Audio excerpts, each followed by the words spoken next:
Welcome to this deep dive. Today we're digging into something pretty impactful, the 2025 tariffs, specifically how the Trump administration's policies are hitting the food and beverage sector here in the U.S. Yeah, we're basing this on a May 2025 report from Cognitive Market Research. It's titled Supply Chains Under Pressure: How Trump's 2025 Tariffs Are Transforming the Food and Beverage Sector. Right. And our goal today is really to unpack that. What are these tariffs exactly? Which food and drink categories are feeling the heat the most? And importantly, how are companies reacting? What strategies are they using to, cope with this pressure? Exactly. So for you listening, this should give you a clearer picture of how these big trade policies might actually change what you see on grocery store shelves. Maybe the price, maybe the ingredients. Or even where your favorite products are coming from. It connects the policy dots to your pantry, essentially. Okay, so let's dive in. The report starts by outlining the specific tariffs causing the most disruption. It does, and the first big one is a 25% tariff on key agricultural commodities. From where specifically? Latin America and Southeast Asia.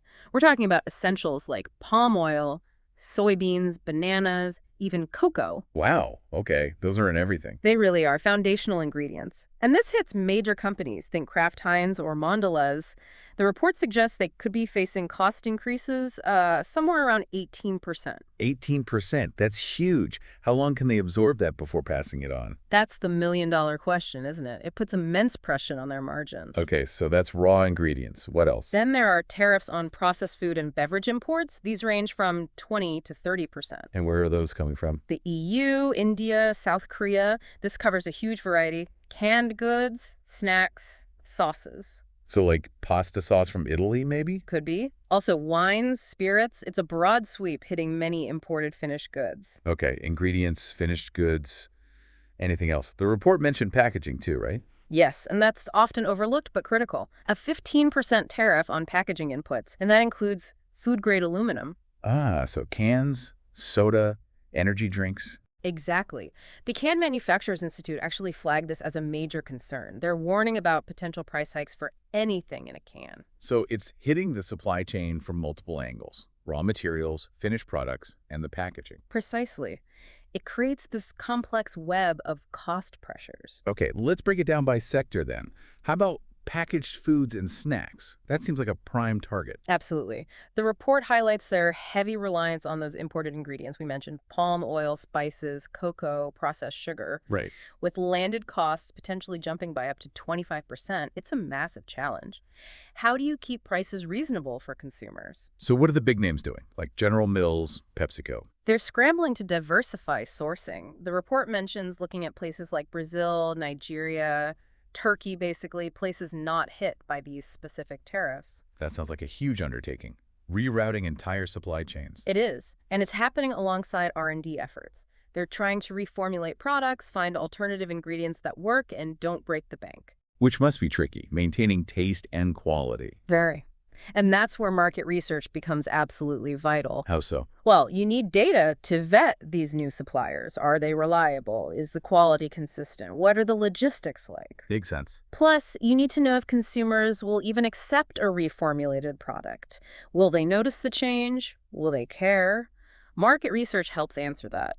Okay, let's switch gears to beverages. Alcoholic and non-alcoholic. You said they face direct hits. They do. Duties on raw ingredients like fruit concentrates and flavor extracts are up. Okay. And tariffs on finished goods, too. That 30% hike on European wines and Scotch whiskey, that really impacts the higher end. Ouch. So your favorite Bordeaux might get pricier. It might, but it's not just the premium stuff. The cost of glass bottles has also increased. Ah, another packaging hit. Right, so even things like juice or sparkling water could see price adjustments because the inputs are more expensive. Are beverage companies also looking for new suppliers then? They are. The report suggests South Africa, Eastern Europe, maybe some Asian markets as alternatives for ingredients. Interesting. What about smaller producers? Craft breweries, for instance. They're in a tougher spot. Many are trying to lean more heavily on domestic ingredients, which could actually boost local farms. A potential silver lining, maybe? Perhaps.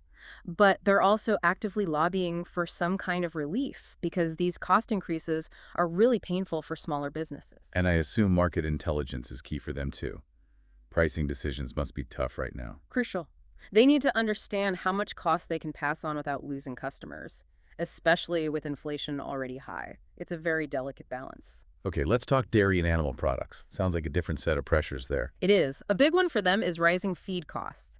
Tariffs on imported soy and corn directly increase the cost of raising animals. So higher production costs for farmers. Exactly. And then they get hit from the other side to retaliatory tariffs. Ah, from countries like China and Canada. Precisely.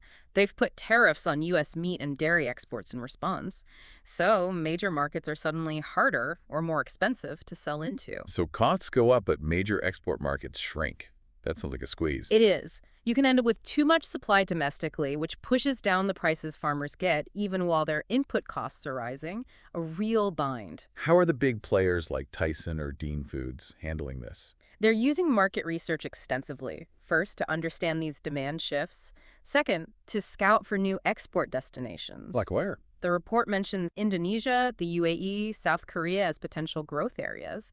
But entering new markets isn't simple. No, you need to understand regulations, consumer tastes. Exactly, and market research helps navigate all of that. Okay, moving on to frozen and prepared meals. That seems complex ingredient-wise. Extremely. They often use a wide mix of imported components, flavor enhancers, soy additives, pre-cut vegetables.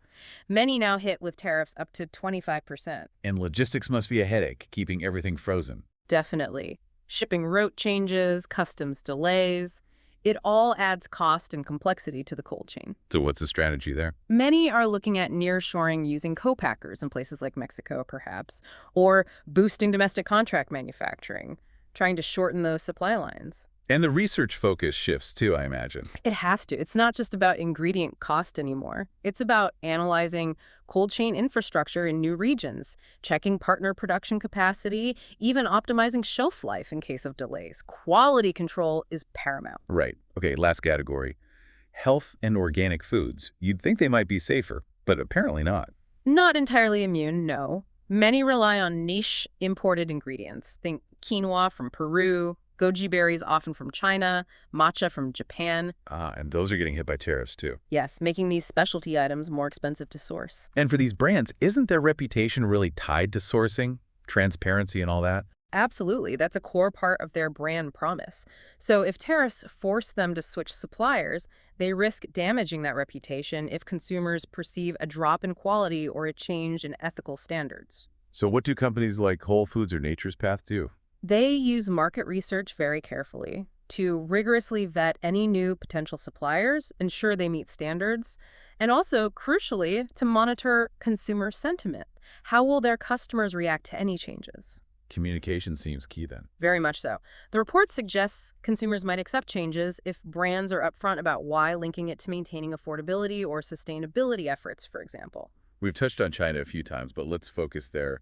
Their role seems pivotal, even if it's not always obvious on the label. That's a crucial point. China isn't just a source of finished goods. It's a massive global supplier of, well, all sorts of food inputs. Like what specifically? Ingredients, additives, processed components, frozen vegetables, fruit concentrates, tea, seafood, but also things like preservatives, sweeteners, vitamins, thickeners, the list goes on. Stuff that goes into countless processed foods and drinks we consume. Exactly. And there's an indirect dependency, too. Many countries that do export finished goods to the U.S., say Thailand or Vietnam, they often import their own raw materials from China first.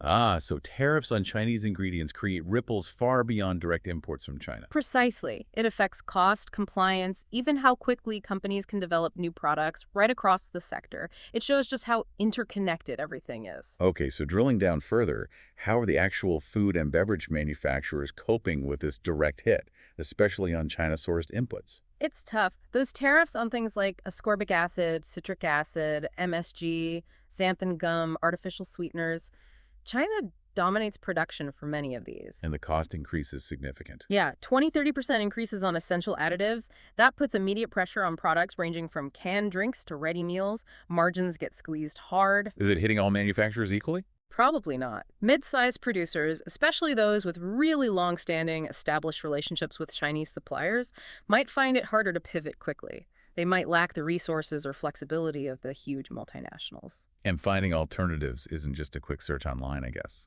Far from it. The report notes challenges. Potential suppliers in, say, India or Eastern Europe might not have the scale, or maybe their quality control isn't consistent. Their regulation. Big hurdle. They might not have FDA certification yet, making a switch impossible or at least very time-consuming and risky for a U.S. manufacturer. So it's not just finding a supplier, but finding one that meets all the quality, capacity, and regulatory requirements. Exactly. And then you have the whole compliance piece in the U.S. Replacing even one ingredient often means new testing, maybe reformulation, recertification. Which adds time and costs. Right. It can lead to longer production lead times, potential stock shortages, less product availability on shelves while all that gets sorted out. It really underscores how market research shifts from being helpful to being, well, essential. The report called it a move from reactive to strategic. Couldn't agree more. In this kind of volatile environment, you have to rely on data. Let's look at how research helps. First, sourcing and diversification. Right. Finding those alternatives. Yes. Research identifies potential regions, India, Brazil for certain acids or flavors, Thailand, Poland for fruit concentrates, for example. But it's more than just finding a name, right? It's vetting them. Absolutely. Research benchmarks them. Cost, regulatory fit, shipping infrastructure, reliability, overall resilience.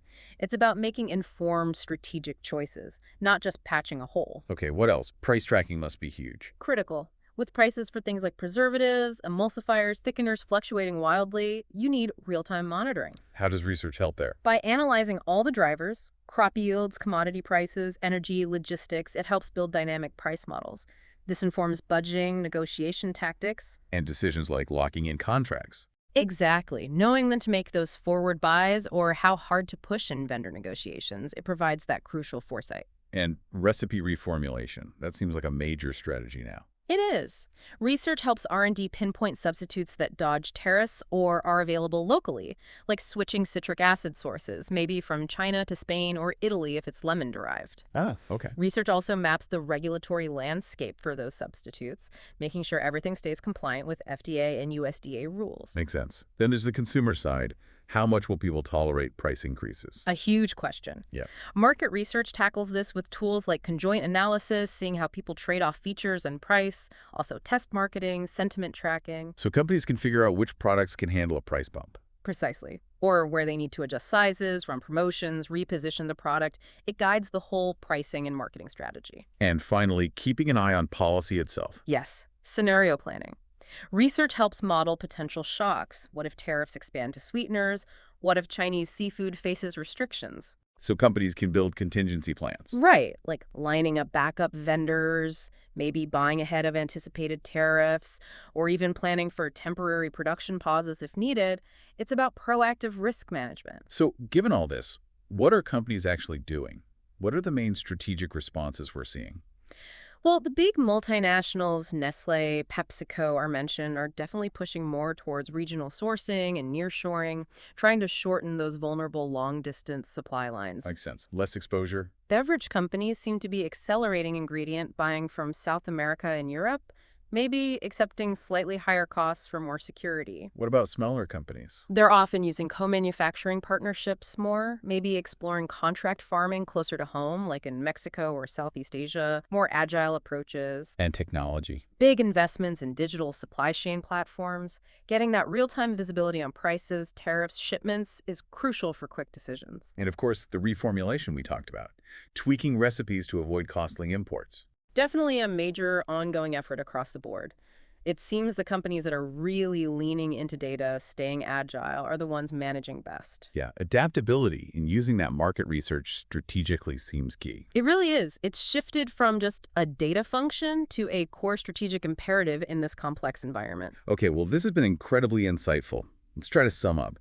These 2025 tariffs are clearly sending major shockwaves through the U.S. food and beverage industry. No doubt, we're seeing rising costs, massive supply chain shifts, and companies scrambling to adapt strategically. And market research is absolutely central to navigating all of this, identifying risks, finding alternatives, understanding consumer reactions. Definitely. And for you, listening, the takeaway is you might genuinely start seeing the effects. Price changes, maybe different ingredients on the label, different countries of origin listed. Hopefully this deep dive gives you some context for why those changes might be happening. Understanding the forces reshaping the shelves, so to speak. So here's a final thought to leave you with.